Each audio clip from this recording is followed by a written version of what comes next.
All right, y'all. So boom. So Team USA just had its final. I think I'm pretty sure this was the final game before the quarterfinals and everything like that. As things sit right now, Team USA is actually the 2 seed behind Germany, but all they had to do was win by. All they had to do was win by 5, and they're gonna advance. Currently, it is about the end of the third quarter. There's 2.5 minutes left in the third quarter. They're up by 30, so I'm making this video. I'm going to assume they're gonna be the 1 seed. They're gonna get this win by more than 5 points. So Team USA will officially be the 1 seed going into the quarterfinals. That's my assumption. If I'm wrong, I'll probably have to record another video, but we'll see.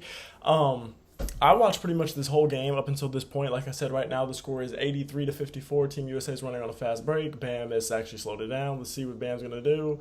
Turn the ball over. Oh, the timing, bro. He bounced pass, shot to bounce pass it into AD when there was 2 people there, bro. It just ended up being a turnover. Oh well. Basically, after about 2.5, 3 minutes left in the second quarter, this game was a blowout. Like from then up until the point now, so basically the full quarter or full 10 minutes of play, complete blowout. The game went from being super close to then they were up by 15, then the USA went up by 25, and now they're up by 30, and it's GG's. But there were some concerning things that happened in the first half for me. Now, if you don't know, Drew Holiday didn't play this game because of an ankle injury. He rolled his ankle versus South Sudan. It's not a big thing. Nobody thinks it's just, precaution. You don't need to play him in this game. You know what I'm saying? So they just let him sit. And Tyrese Halliburton, again, at least to this point, has not played again. He hasn't played in 2 to 3 games. Again, at least to this point, they're up by 30. Maybe he'll get in. Maybe he won't. I have no idea. But there was definitely some concerning things that happened in this game that in the early stages of this game where it's like it wasn't that it was like crazily concerning. It's more that like it was just like it's certain trends that I'm noticing keep happening for Team USA that might be bad when you go against Team Canada again. If you end up going against Canada again or Germany again or France, if you end up going against some of these Australia, if you end up going against some of these Zion, not my cat. I'm not in my house right now. If you couldn't tell by the background and everything, ignore him. He's fine. There are just some sloppy things that I think, you can still win by against Puerto Rico because, even when they were up in the first half, when they were on like an 11-0 run to go up by like 5 or 6, you can just call a timeout, everything will be good. Anthony Edwards will come in there and start to cook and everything like that. But when you go against some of these...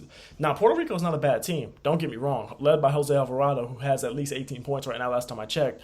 So don't get me wrong, this isn't a bad team, but when you start going against some of those other teams that are more the higher caliber, higher seed teams that are more on your level, whereas I don't think anyone's on their level, but closer to on their level...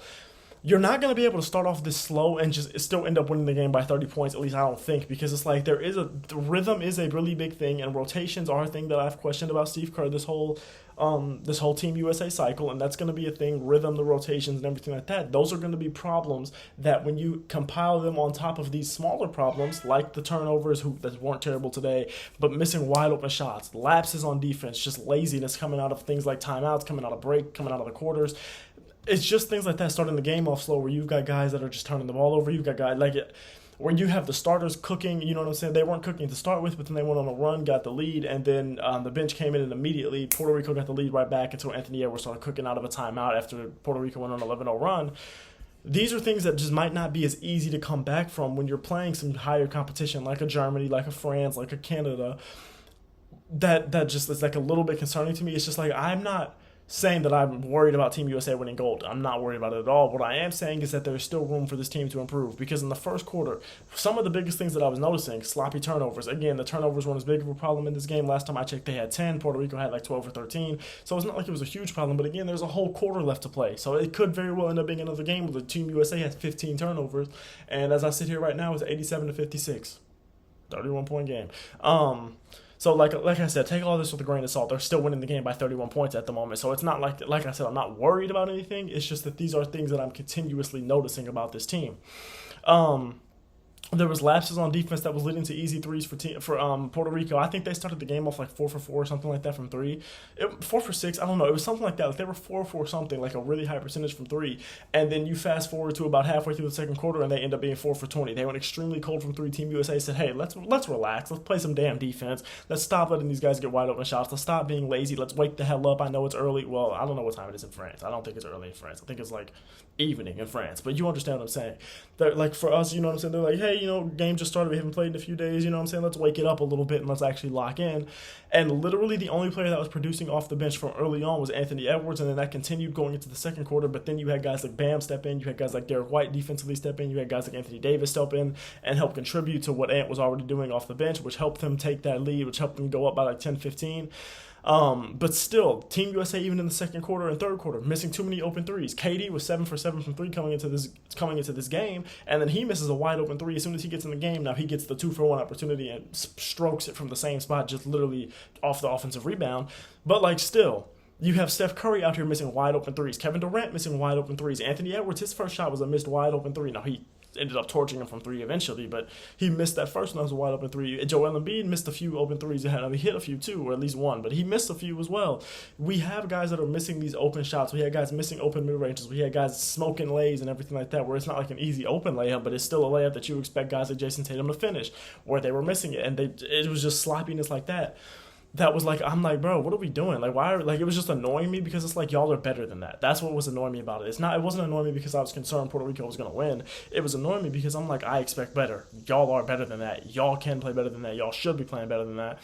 And then Puerto Rico started getting open looks thanks to U.S. sloppiness in transition with defense. The rotations weren't great. There was one play where I think it was like a 2-on-2, but then Bron kind of slowed up a little bit, and then Joel Embiid got too late to the guy that was cutting on the basket, and he ended up getting a dunk. It was just like, it's plays like that where it's like, it's just some laziness in transition, some sloppiness in transition with guys taking the wrong guys, with the guys slowing up. And I'm not mad at Bron. He's 40 years old. They were up by probably 15 at the time. So I'm not mad at him for doing it. It's just like, like a little concerning.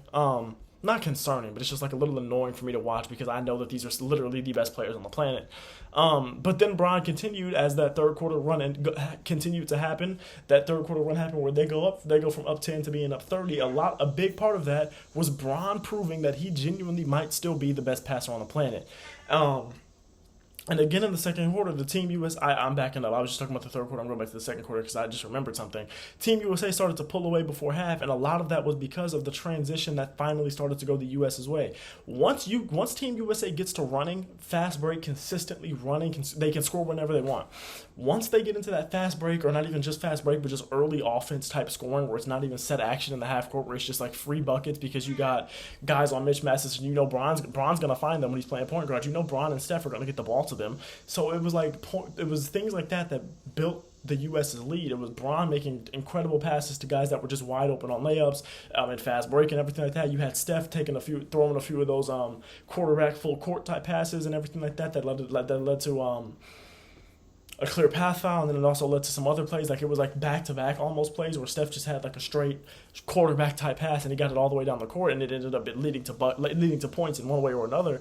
Stuff like that, when Team USA gets to running, nothing you can do. There is genuinely not a team on the planet that can do anything once Team USA really gets to running in the way they want to, and it's 89-62 now. So yeah, it's still a 30-point game pretty much. But yeah, you can't slow Team USA down once that transition starts going their way. Once they really start locking in on offense with that transition offense to where they can score from anywhere they want to. The cat just wants pets, bro. If y'all can hear him meowing, I promise he just wants me to pet him.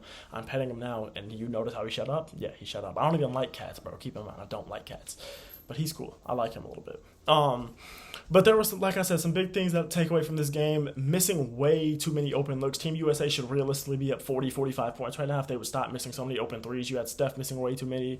Or for me, it was kind of like maybe just he's not used to waiting so long in between shots and in between touches that it kind of messed up his rhythm a little bit. And also, this is a closer three-point line, so maybe it's throwing that off a little bit too. His touch is a little off. Some of these shots have been a little long.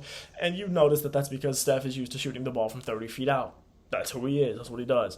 And ball movement, that's a big thing for Team USA. The ball movement, the assists, everything like that, it continues to be huge for Team USA. It continues to be pivotal in their offense when they can get the defense in rotation, because once you get them in rotation, you're cooked. A late closeout on Steph, a late closeout on Book, a late closeout on KD, a late closeout on Tatum, a late closeout on even Embiid or Bron, Derek White, Drew Holiday when he's in. You cannot late closeout on really anyone on Team USA. And if you're going to pick somebody, you're going to late closeout on Bam. You're going to late closeout on AD. You're going to late closeout on Drew. And those guys can still hit it. Bam proved last game versus South Sudan that he can still hit that shot.